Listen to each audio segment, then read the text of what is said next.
आता पालक तोडला. आता पालक पनीरची भाजी बनवून दाखवतो. आता हे उकडून घेतो.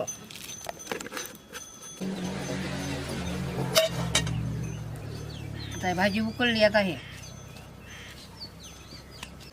लसण अद्रक आणि हे भाजी वाटून घेतो. आता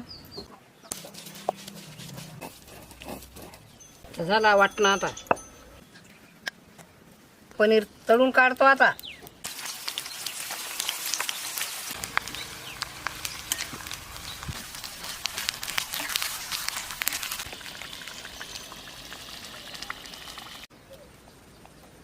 पालक पनीरची मी भाजी बनवली. अशीच तुम्ही बनवा आणि खाऊन पहा आणि आम्हाला कमेंट करून सांगा. जास्तीत जास्त शेअर करा. सबस्क्राईब करण्यास विसरू नका. पुढच्या व्हिडिओमध्ये भेटू. टाटा.